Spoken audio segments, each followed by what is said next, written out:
छात्रों, अभी तक हम लोगों ने आदिकाल, भक्ति काल और रीति काल को समझने का प्रयास किया और अब हम लोग आधुनिक काल को समझने का प्रयास करते हैं। आप जानते हैं कि आधुनिक काल का प्रारंभ 1857 से हुआ। 1857 आप जानते हैं कि इसको गदर भी कहा जाता है, स्वाधीनता का प्रथम संघर्ष भी कहा जाता है, सिपाही विद्रोह भी कहा जाता है। तो 1857 में यह घटना घटी थी और उसमें सामंतवादी ताकतें और पूंजीवादी ताकतें दोनों के बीच संघर्ष हुआ था और वहीं से अंग्रेजों की दृष्टि से जो आधुनिकीकरण है उसकी शुरुआत हुई थी। तो यह जो घटना घटी और इसका जो असर समाज पर पड़ा, भारतीय समाज पर,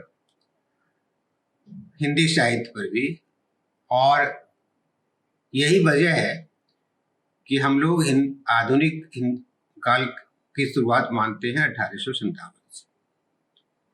आधुनिक जो शब्द है वह दो अर्थों की सूचना देता है। पहली सूचना ये है कि मध्यकाल से ये भिन्न है, मध्यकाल से अंतर है। मध्यकाल को आप जानते हैं, पारलौकिक सत्ता के इर्द गिर्द कवियों की चिंता व्यक्त होती थी। मध्यकाल में एक तरह की जड़ता भी थी, रूढ़िवादिता भी थी, और रीति काल में तो घोर श्रृंगारिकता ही थी। छंदों की दुनिया भी रुक गई थी, उसमें भी वैविध्य नहीं था, अन्ना ढंग का विन्यास था। तो मध्यकाल की जो सीमा थी और उस सीमा से जो अलग जो चिंताधारा चलने लगी, तो आधुनिक शब्द उसको व्यक्त करता था।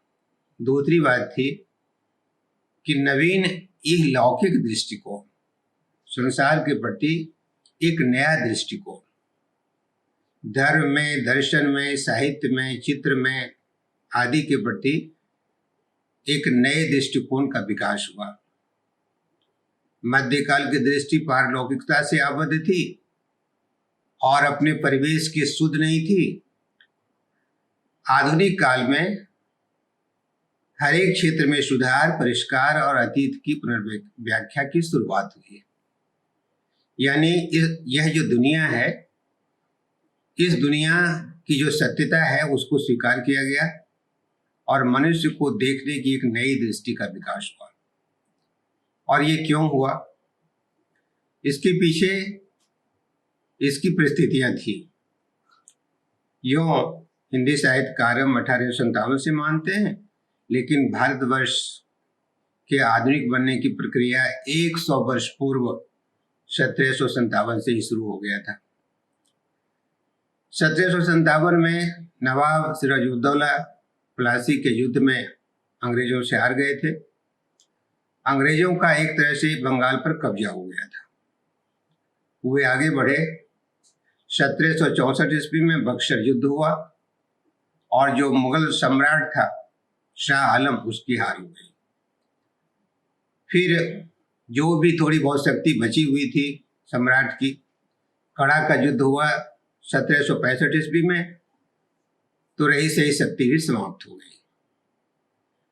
उधर मराठे और सिख बचे हुए थे। तो 1803 में असी और लाशवरी में मराठों की हार हुई और 1849 ईस्वी में सिखों की हार हुई।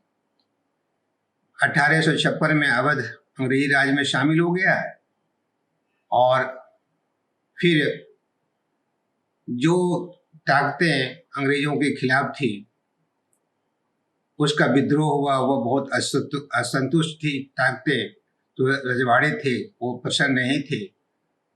तो 1857 में एक विद्रोह हुआ। इसमें किसान भी शामिल थे, सिपाही भी शामिल थे और सामंतवादी जो ताकतें थी वो भी शामिल थी। 1.5 वर्ष की लड़ाई के बाद ये ताकत अंग्रेजी ताकत के सामने पराजित हो गई और इस तरह से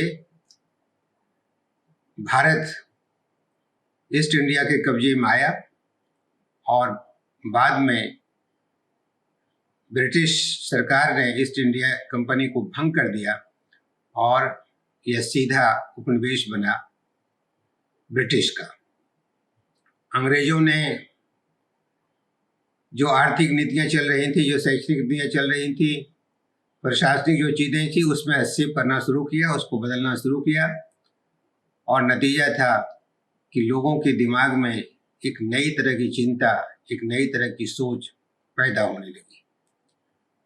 साहित्य की चेतना भी बदलने लगी। जब मनुष्य बदला, उसकी चेतना बदली, उसकी अनुभूति बदली, उसके विचार बदले, तो साहित्य भी बदलने लगा और मनुष्य के व्यापक सुख दुख से वो जुड़ा। आधुनिक चेतना जो अभिव्यक्त हुई वह गद्य के माध्यम से हुई और यही वजह है कि आधुनिक काल को हम लोग गद्य काल भी कहते हैं। आचार्य रामचंद्र शुक्ल ने इसको गद्य काल भी कहा। ब्रजभाषा कविता की भाषा बनी रही, लेकिन आधुनिक चेतना का विकास खड़ी बोली के माध्यम से शुरू हुआ। देश का जो पूर्व में आर्थिक ढांचा था वह ढांचा था कि गांव एक इकाई थी। चार्ल्स मेटकाफ ने कहा है कि गांव छोटे छोटे गणतंत्र थे, उनकी अपनी आवश्यकताएं गांव में ही पूर्ण हो जाती थी, बाहरी दुनिया से उनका कोई संबंध नहीं था। एक के बाद दूसरा राजवंश आया, एक के बाद दूसरा उलटफेर हुआ। हिंदू, पठान, सिख, मुगल, मराठों के राज्य बने और बिगड़े, पर गांव वैसे के वैसे बने रहे। तो गांव के इस ढांचे को, जिसको चार्ल्स मेटकाफ ने कहा कि एक गणतंत्र की तरह था, वह स्वायत्त और स्वतंत्र था, दूसरे गांव और नगरों पर बहुत निर्भर नहीं था, उसकी व्यवस्था को तोड़ने का काम अंग्रेजों ने किया। उस समय 3 तरह के नगर थे। राजनीतिक महत्व के नगर थे, धार्मिक नगर थे और व्यापारिक नगर थे। कुछ चीजों में भारत का कोई मुकाबला नहीं था, जैसे रत्न जड़ित आभूषणों, बारीक सूती रेशमी वस्त्र बनाने में, हाथी दांत की मीनाकारी करने में, वस्त्रों की रंगाई में उसको अंतर्राष्ट्रीय ख्याति प्राप्त थी। अंग्रेजों ने जानबूझ के गांव के घरेलू उद्योग को नष्ट किया और नगर की औद्योगिक इकाइयों को भी नष्ट किया। अपना सामान बेचने के लिए 18वीं शताब्दी में जो औद्योगिक क्रांति हुई थी, उसके जो उत्पाद थे, उसको बेचने के लिए उन्होंने भारतीय उद्योग को और घरेलू उद्योग को नष्ट किया। एक नया वर्ग खड़ा हुआ भारत में, वो था जमींदारों का वर्ग। जमींदारों के माध्यम से मालगुजारी की जो वसूली थी वो अंग्रेज करते थे। लॉर्ड कॉर्नवालिस ने 1793 ईस्वी में जमींदारी प्रथा लागू की, बिहार में, बंगाल में और उड़ीसा में। बाद में बंबई, उत्तर प्रदेश और मध्य प्रदेश के कुछ इलाकों में भी ये लागू हुआ। जब टॉमस मुनरो आए 1820 ईस्वी में, तो उन्होंने इस्तमरारी बंदोबस्त लागू किया। ये बंदोबस्त क्या था? जमीन को उन्होंने व्यक्तिगत संपत्ति में बदला, जो पहले नहीं था। नतीजा हुआ कि किसान बहुत परेशान हुए। वे 2 चीजों में फंस गए। एक तो मालगुजारी बहुत कड़ी हुआ करती थी और दूसरे महाजनों की जो ऋण अदायगी थी वह कर नहीं पाता था, उसमें उलझ गया। कर के बोझ, अकाल, महामारी, और इसमें किसान और गांव फंस कर रह गया, उलझ कर रह गया। पहले पंचायतें हुआ करती थी जहां छोटे मोटे झगड़े सुलझा लिया करते थे, लेकिन अब अंग्रेजों ने कचहरियां बनाई, पंचायत को नष्ट किया। पुरानी व्यवस्था टूट गई, नई बनने लगी। उच्च वर्ग पहले भी था, श्रमिक भी था, लेकिन एक नया वर्ग उठ खड़ा हुआ, नौकरी पेशे वाला। अर्थात मध्य वर्ग का जन्म हुआ। जो शिक्षा थी चल रही थी भारत में, उस शिक्षा में बदलाव आया, उसका भी पश्चिमीकरण शुरू हुआ। भारतीय ज्ञान विज्ञान ज्यादातर आध्यात्मिक और पारलौकिक हुआ करता था। पाश्चात्य जो ज्ञान विज्ञान था वो भौतिक और अलौकिक था। भारतीय शिक्षा पर जो पकड़ थी वो खास जाति और वर्ग तक को सीमित थी। पाश्चात्य शिक्षा सबके लिए सर्वसुलभ हुई। दर्शन, ज्योतिष, औषधि विज्ञान, धर्मशास्त्र, काव्यशास्त्र, व्याकरण आदि में भारतीय ज्ञान बहुत उन्नत था, लेकिन नई उद्भावनाएं नहीं थी। जो समाज था वह वर्णाश्रम धर्म में जकड़ा हुआ था। अलौकिकता के प्रति अनासक्ति थी। दुनिया को वह झूठा माना करता था।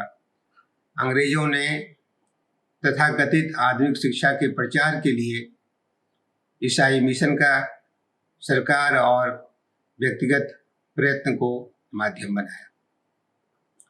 मिशन जो आया यहाँ, उसका काम तो धर्म प्रचार ही था, ईसाई धर्म का प्रचार करना था। 1758 में डैनिश मिशन आए कलकत्ता। 1793 में दूसरा दल आया, इसमें कैरे और उनके सहयोगी हैं। कैरे को बंगला गद्य का एक तरह से जनक भी कहा जाता है।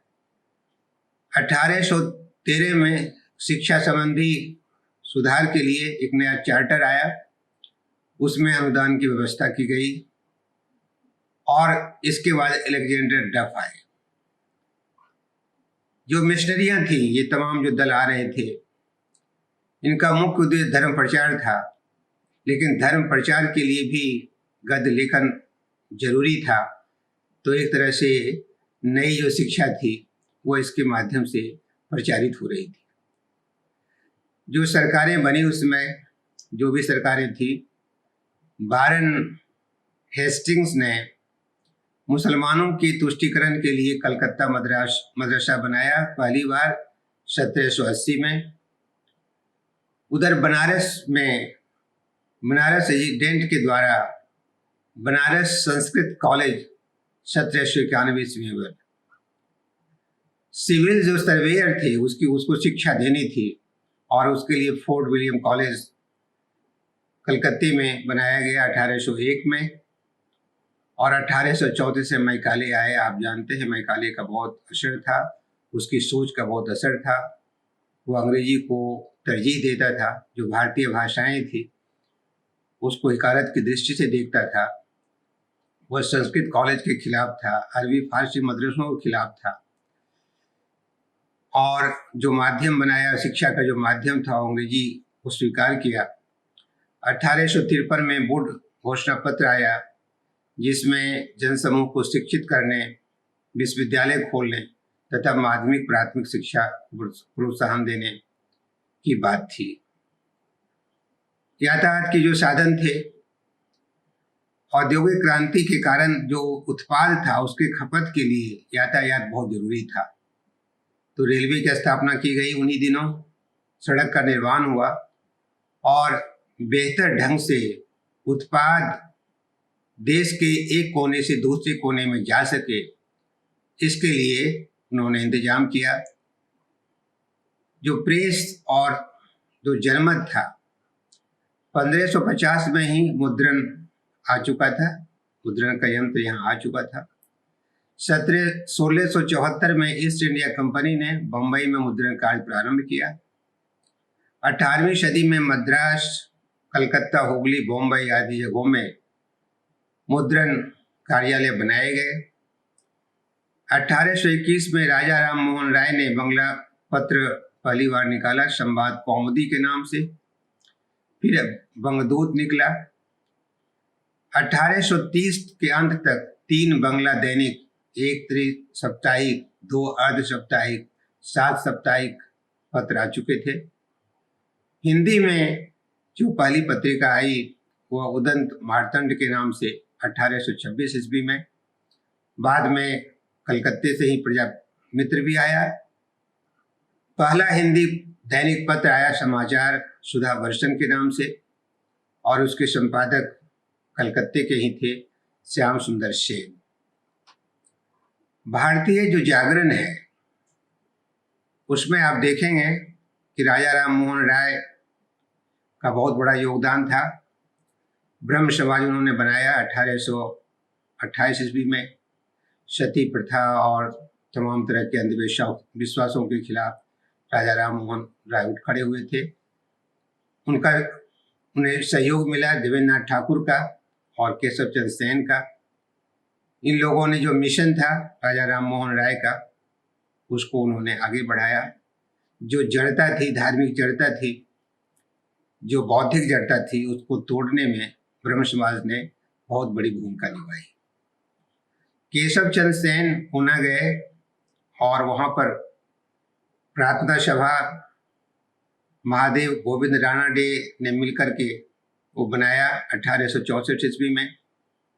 रामकृष्ण मिशन, आप जानते हैं कि स्वामी विवेकानंद के गुरु थे रामकृष्ण, उनकी याद में उन्होंने रामकृष्ण मिशन बनाया और खुद विवेकानंद गए थे 1893 में विश्व धर्म संसद में और भाषण दिया था। उसका व्यापक असर पड़ा। धर्म का जो नया संस्कार था, नया रूप था, वो देखने को मिला। आर्य समाज का गठन हुआ 1867 ईस्वी में। दयानंद सरस्वती ने इसको गठित किया बॉम्बे में। 1886 में दयानंद ने एंग्लो वैदिक कॉलेज खोला। थियोसॉफिकल सोसाइटी 1875 में मदाम बलावस्तु और ऑलकाट के नेतृत्व में बना न्यूयॉर्क में। और भारत में थियोसॉफिकल सोसाइटी के विचारों को लेकर आई एनी बेसेंट 1893 से। इस तरह से आप देखिएगा कि राजनीतिक परिस्थितियां, धार्मिक परिस्थितियां, शैक्षणिक परिस्थितियां और औद्योगिक परिस्थितियां, ये तमाम परिस्थितियां बदल रही थी। एक नया समाज बदल रहा था और जो नया समाज था उसमें नई सोच थी, नई तरह से देखने की दृष्टि विकसित हो रही थी कि एक नया समाज को गठित करने में जिन चीज़ों की जरूरत थी, उन चीज़ों की आवश्यकता भारतीय महसूस कर रहे थे। और आधुनिक काल की जो शुरुआत थी, उसका जो बैकग्राउंड था, वह इन्हीं चीज़ों के बीच वह विकसित हो रहा था। तो हिंदी साहित्य का जो आधुनिक काल है, वह इन परिस्थितियों के तहत उसका विकास हुआ।